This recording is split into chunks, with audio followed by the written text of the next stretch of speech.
بسم اللہ الرحمن الرحیم۔ السلام علیکم۔ سلطان صلاح الدین ایوبی کے دور میں فلسطین کی بوڑھی رہائشی جس کا نام مائی جلنا تھا، اس کو اس کی اپنی جوان اولاد نے گھر سے نکال دیا تو وہ ایک کھنڈر نما بنے ایک ویرانے میں رہنے لگی، اور اس کے پاس ایک اونٹنی تھی جو کہ اب اس کی کل کائنات تھی، جس کو وہ سارا دن چرا کر اس کا دودھ نکال کر گزارا کرنے لگی۔ اور 3 سال میں اس کے پاس 3 اونٹنیاں ہو گئیں، اور اس نے نیت کی تھی کہ وہ انہیں بیچ کر حج کرے گی۔ جب اولاد کو اونٹنیوں کا پتہ چلا تو وہ لالچ میں آ کر مائی جلنا کو لینے آ گئے۔ جب وہ نہ گئی تو اگلے دن اس کی اونٹنیاں چوری ہو گئیں۔ لوگوں نے اس بوڑھی عورت سے کہا کہ تم اپنا مقدمہ لے کر سلطان صلاح الدین ایوبی رحمۃ اللہ علیہ کی عدالت میں جاؤ، وہ تمہارے چور اور تمہاری چوری کی گئی اونٹنیاں ضرور برآمد کر دیں گے۔ مائی جلنا روتے ہوئے بولی، میں نے اللہ کے ہاں اپنا مقدمہ پیش کر دیا ہے۔ اگلے ہی روز جب وہ اٹھی اس کی آنکھیں پھٹی کی پھٹی رہ گئیں، کیونکہ یہ واقعہ کچھ اس طرح ہے کہ سلطان صلاح الدین ایوبی رحمۃ اللہ علیہ کے دور کی یہ سب سے بڑی چوری تھی۔ سردیوں کا مہینہ تھا۔ سخت سردی میں مائی جلنا نے پتھروں سے بنے ایک کھنڈر نما جگہ پر اپنی جھونپڑی بنا رکھی تھی، جس کو کپڑے سے ڈھانپا گیا تھا۔ یک سرد ہوا نے تو جیسے مائی جلنا کی بوڑھی ہڈیوں کو تھر تھرا کر رکھ دیا تھا۔ جب سردی کی شدت بڑھی تو وہ کانپ کر اٹھ بیٹھی، دونوں ہونٹ بری طرح سے کپ کپا رہے تھے۔ چارپائی پر لیٹے لیٹے وہ بری طرح سے کانپ رہی تھی۔ جگہ جگہ سے پھٹی ہوئی رضائی اس کی سردی کو کم کرنے میں ناکام تھی۔ سونے کی کوشش کر رہی تھی کہ یکدم اسے خیال آیا۔ اس خیال نے اسے اٹھا کر بٹھا دیا کہ وہ آواز پختہ سی ہو گئی، کہنے لگی، ہائے میری تینوں اونٹنیاں جاڑے سے کہیں مر نہ جائیں۔ اس لیے جلدی سے جیسے ہی اس نے رضائی کو پیچھے کیا، جگہ جگہ سے پھٹے کپڑے اسے مزید ٹھر ٹھرانے پر مجبور کرنے لگے، کیونکہ اسے اپنی اونٹنیوں کی بے حد فکر تھی، اور انہی کے سہارے وہ اپنی زندگی کا گزر بسر کر رہی تھی۔ اپنی پھٹی رضائی کو ہاتھوں میں لیے وہ دھیرے دھیرے چلتے ہوئے جھونپڑے کے ایک جانب آئی جہاں تینوں اونٹنیاں آپس میں جڑ کر بیٹھی تھیں۔ سردی کے مارے کپ کپا رہی تھی۔ اس نے اپنی اونٹنیوں پر وہ رضائی دے دی۔ وہ اونٹنیاں بڑی تشکر بھری نظروں سے مائی جلنا کو دیکھنے لگی۔ اونٹنیوں کو تو اس نے اپنی رضائی دے دی تھی، لیکن خود کانپنے لگی تھی۔ مائی جلنا کی عمر تقریباً 65 برس تھی۔ کمر بڑھاپے کی وجہ سے جھکی ہوئی تھی۔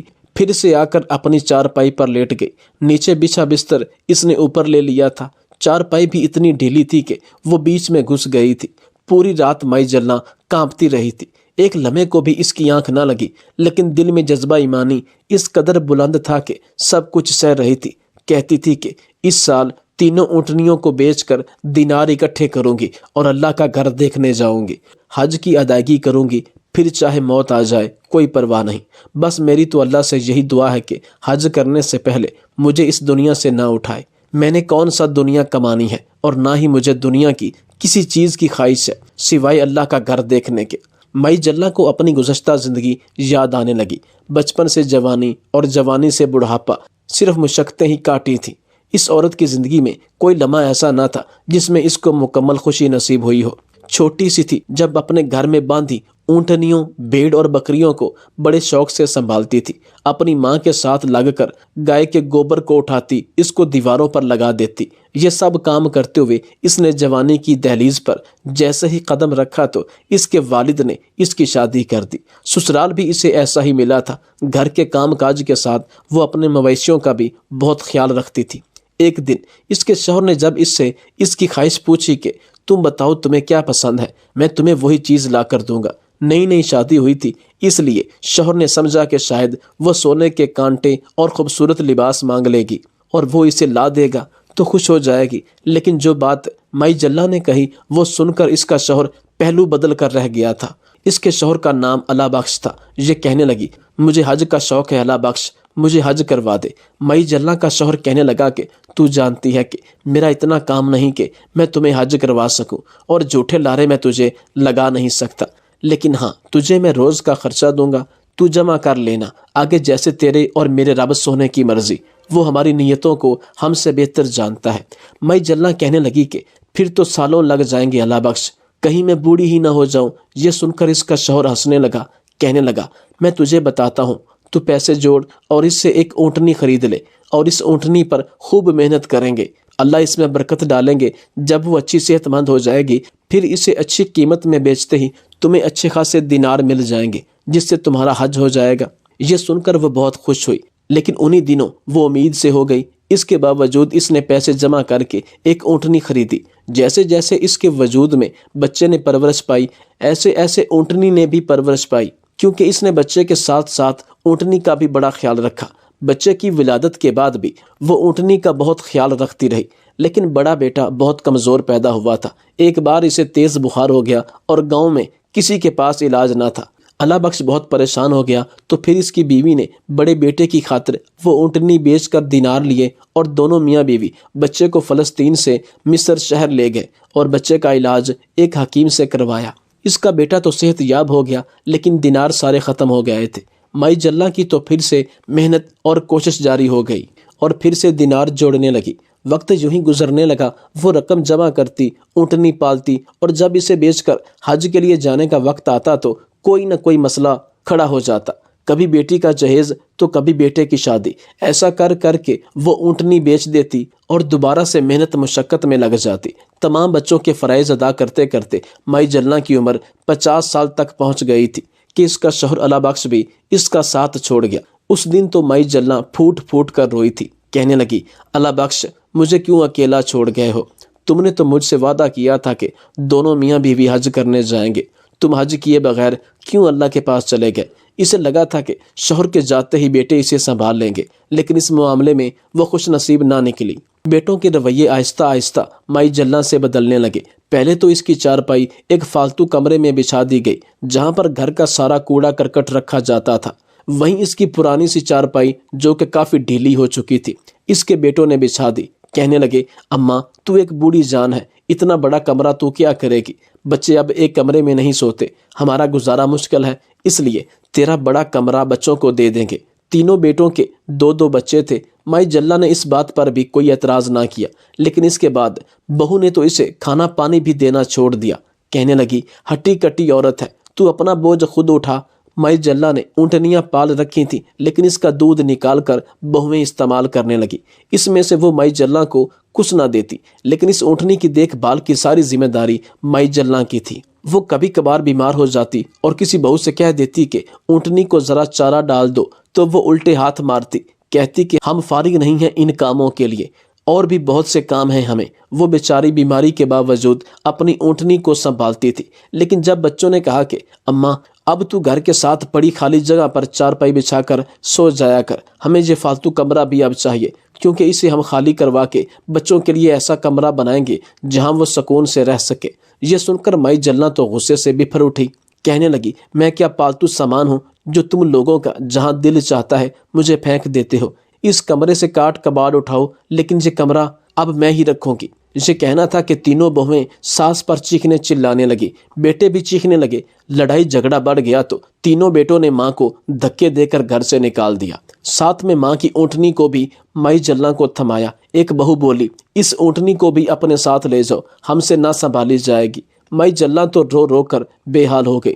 گاؤں کے بہت سے لوگوں نے اس کے بیٹوں کو سمجھایا، لیکن وہ کچھ بھی سننے کو تیار نہ تھے۔ کہنے لگے، اس عورت نے تو ہماری زندگی نرک بنا دی ہے، ہم اسے اپنے گھر میں نہیں رکھیں گے، ہمارے گھر میں کوئی جگہ نہیں ہے اس کی، یہ ساری ساری رات کھانستی ہے، بچے بھی سو نہیں پاتے۔ مائی جلہ بیچاری روتے دھوتے ایک کھنڈر نما جگہ پر چلے گئی، وہیں پتھروں پر بیٹھی اپنی اونٹنی کی رسی ہاتھ میں پکڑے رو رہی تھی۔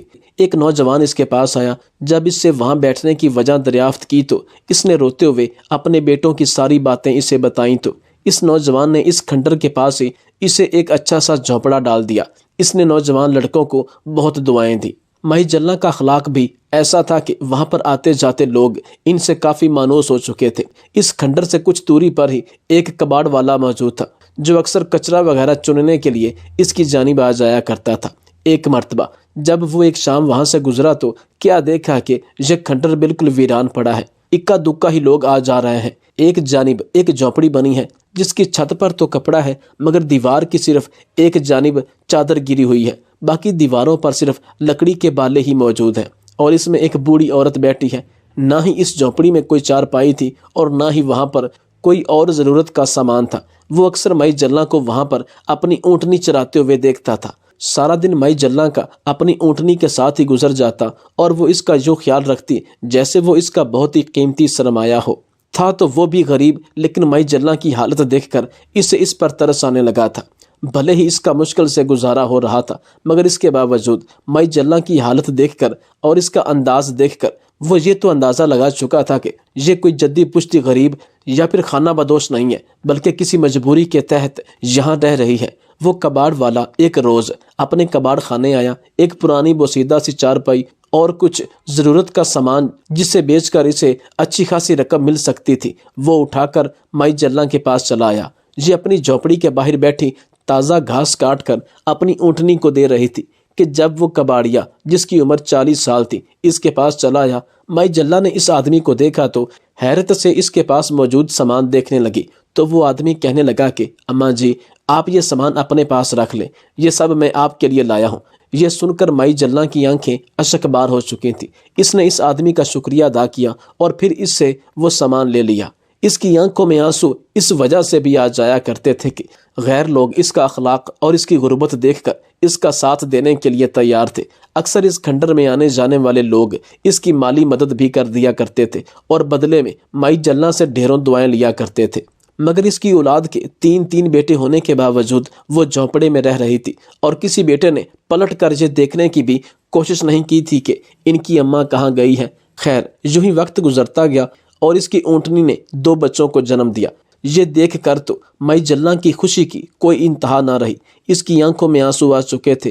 وہ خوشی سے وہاں پر آنے والے ہر شخص کو بتا رہی تھی کہ میری اونٹنی نے بچے دیے ہیں۔ یہ اونٹنی نہیں بلکہ میری خواہش کو پورا کرنے اور مجھے حج پر لے جانے کا ذریعہ ہے۔ کچھ لوگ تو اسے ذرا پاگل سمجھتے تھے، یہی سمجھتے تھے کہ شاید مائی جلّاں کا ذہنی توازن وقت کے ساتھ ساتھ بگڑتا چلا جا رہا ہے، کیونکہ ہر وقت اس کی زبان سے یہی باتیں نکلتی تھیں کہ یہ اونٹنی نہیں میرے حج کرنے کا وسیلہ ہے۔ آخر ایک دن اس سے کسی نے پوچھ لیا کہ یہ کیسے وسیلہ ہے؟ تم ان اونٹنیوں کو حج کرنے کا وسیلہ کیسے کہہ سکتی ہو؟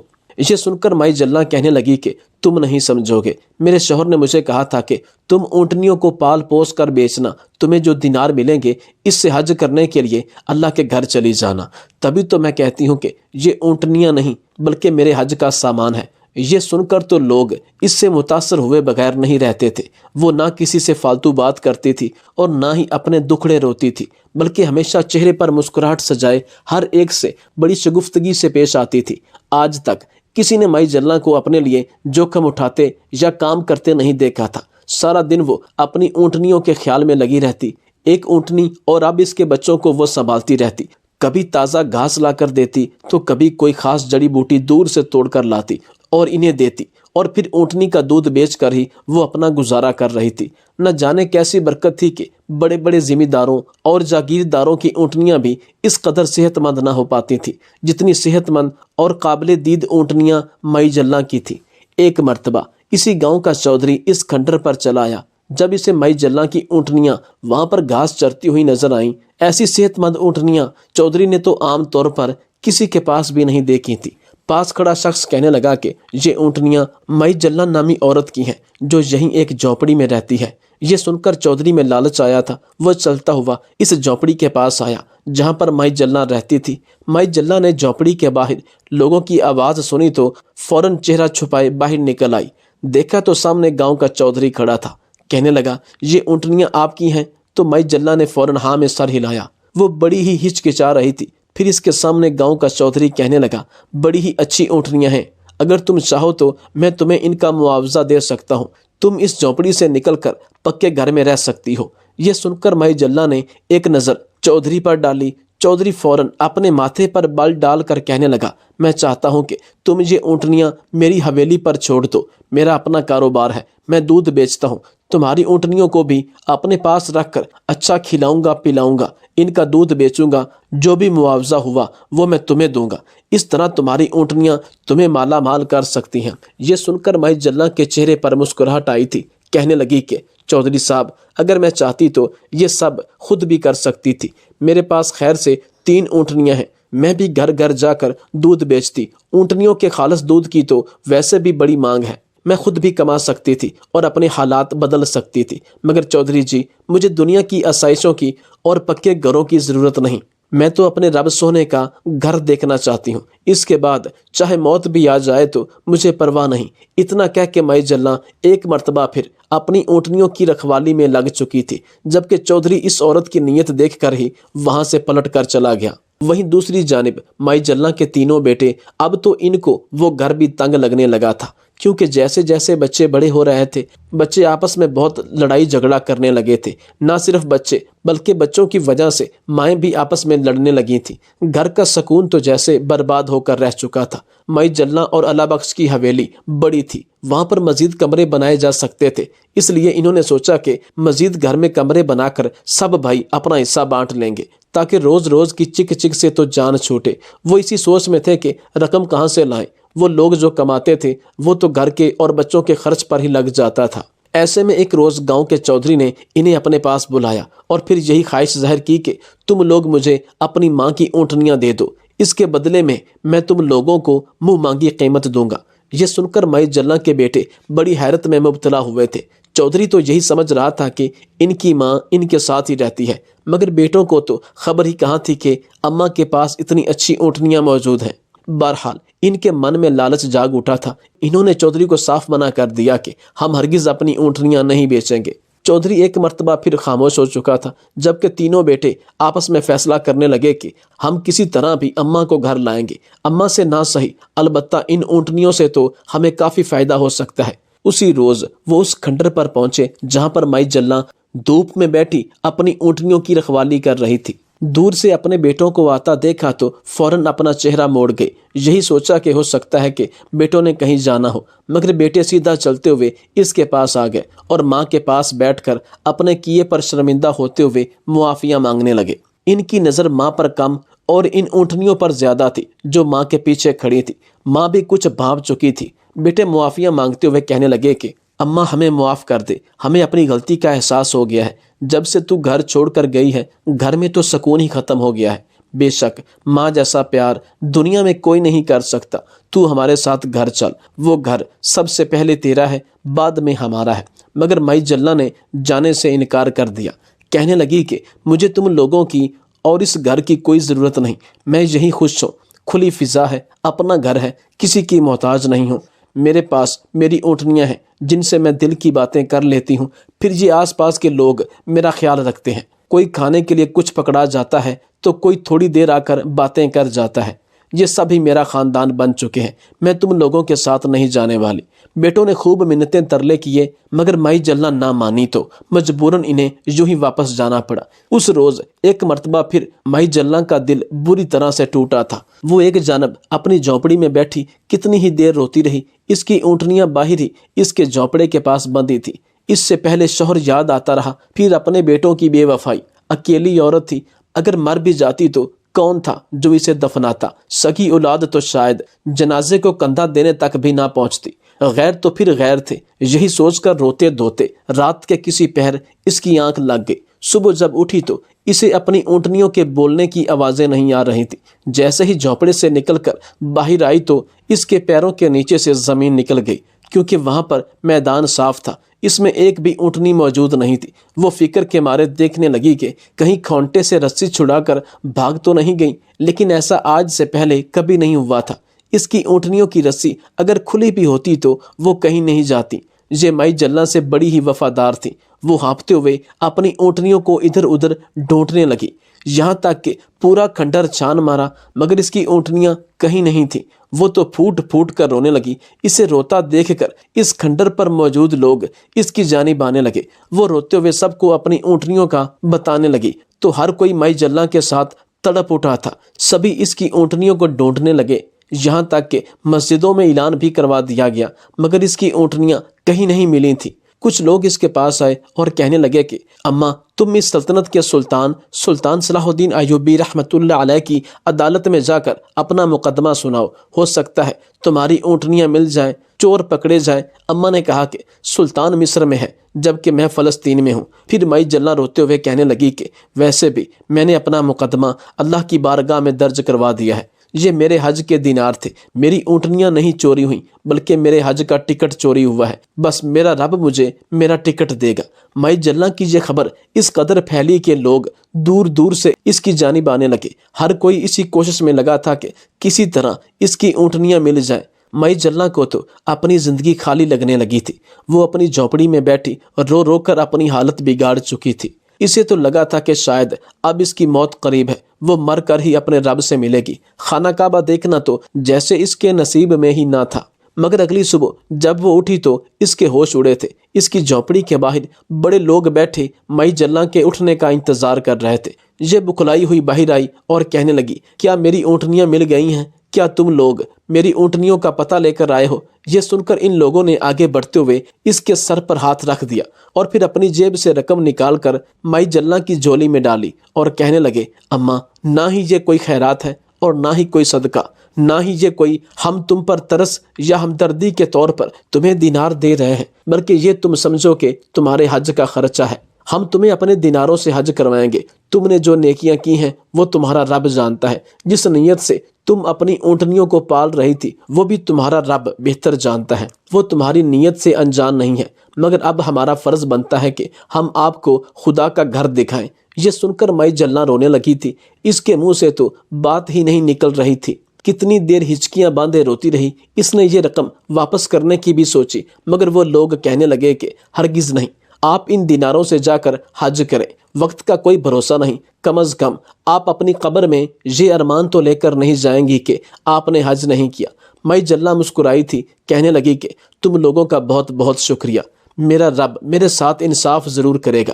مائی جلّاں ایک قافلے کے ساتھ حج پر چلی گئی۔ شاید اس کی زندگی کا سب سے حسین لمحہ تھا۔ پورے گاؤں میں مائی جلّاں کی چرچا تھی۔ اس کی تو خواہش تھی کہ خانہ کعبہ کو دیکھتے ہی اس کی روح پرواز ہو جائے اور وہ یہیں پاک زمین میں دفن ہو جائے۔ اس کے جذبات ایسے تھے کہ لفظوں میں بیان کرنا ہی مشکل تھا۔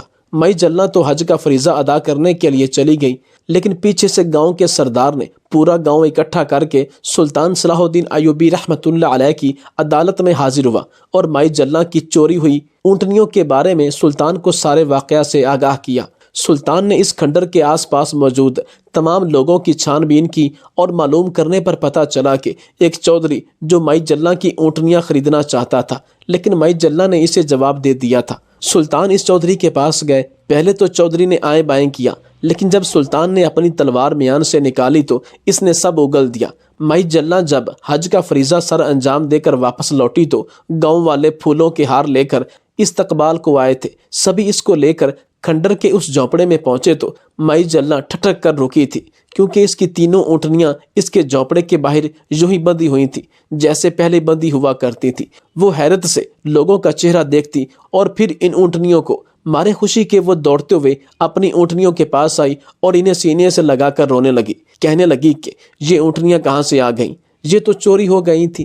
تب ہی گاؤں کے لوگوں نے اس کو بتایا کہ سلطان صلاح الدین ایوبی رحمۃ اللہ علیہ نے تمہاری یہ چوری ہوئی اونٹنیاں برآمد کی ہیں۔ جیسے ہی مائی جلّاں نے سلطان صلاح الدین ایوبی کو دیکھا تو ان کے قدموں میں گر گئی۔ سلطان نے انہیں اپنے قدموں سے اٹھا کر اپنے گلے سے لگایا اور کہا کہ ماں جی، میں بہت شرمندہ ہوں کہ آپ کے ساتھ اتنی زیادتی ہوئی، لیکن مجھے کچھ خبر نہ تھی۔ مائی جلّاں نے سلطان کے ماتھے کا بوسہ لیا اور اتنے میں وہ چودھری ایک جانب سے آیا اور روتے ہوئے اپنے سر سے پگڑی اتار کر مائی جلّاں کے قدموں میں رکھ دی۔ روتے ہوئے کہنے لگا، اماں مجھے معاف کر دو، میں نے بہت بڑی غلطی کر دی۔ تمہاری اونٹنیوں کو دیکھ کر میرے من میں عجیب سا لالچ امڑ آیا تھا، اس لیے میں نے راتوں رات تمہاری اونٹنیاں چوری کروا لیں، مگر اس رات کے بعد کبھی سکون سے سو نہیں پایا۔ میرے ڈیرے پر موجود ساری اونٹنیاں بیماری کا شکار ہو کر مر گئیں، میرا کچھ بھی نہیں بچا، میرا لاکھوں دیناروں کا نقصان ہو گیا۔ تب مجھے اندازہ ہوا کہ میں نے کتنی بڑی غلطی کی ہے۔ اونٹنیاں تمہاری امانت تھیں، میں نے تمہیں لوٹا دی، بس مجھے بد دعا مت دینا اور سلطان سے میری سفارش کریں کہ وہ بھی مجھے معاف کر دیں۔ یہ سن کر سلطان نے مائی جلّاں سے کہا کہ اب یہ آپ کے ہاتھ میں ہے، اگر آپ چاہیں تو ہم اس چودھری کو اس کے کیے کی سزا دیں گے اور اس کے ساتھ ساتھ آپ کے بیٹوں نے جو آپ کے ساتھ زیادتی کی ہے ہم انہیں بھی سزا دیں گے۔ یہ سن کر مائی جلّاں نے کچھ نہ کہا، بلکہ اپنی آنکھوں میں آئے آنسو صاف کیے اور چودھری کو معاف کر دیا اور ساتھ میں باواز بلند کہا کہ سلطان معظم، میں اس چودھری اور اپنے بیٹوں کو معاف کرتی ہوں، کیونکہ میرے بیٹے اور چودھری اپنے اپنے کیے کی سزا خود ہی بھگت چکے ہیں۔ اس کے بعد سلطان صلاح الدین ایوبی رحمۃ اللہ علیہ نے مائی جلّاں کی مرضی کے مطابق انہیں گاؤں کے وسط میں ایک خوبصورت مکان بنا کر دیا جہاں وہ سلطان صلاح الدین ایوبی رحمۃ اللہ علیہ کو دعائیں دیتی ہوئی اپنی زندگی گزار رہی ہے۔ اس واقعہ سے یہ ثابت ہوتا ہے کہ آپ کے نصیب میں جو لکھا گیا ہے وہ آپ کو ہر حال میں مل کر رہے گا۔ ہمیشہ اللہ پر کامل یقین اور بھروسہ ہونا چاہیے۔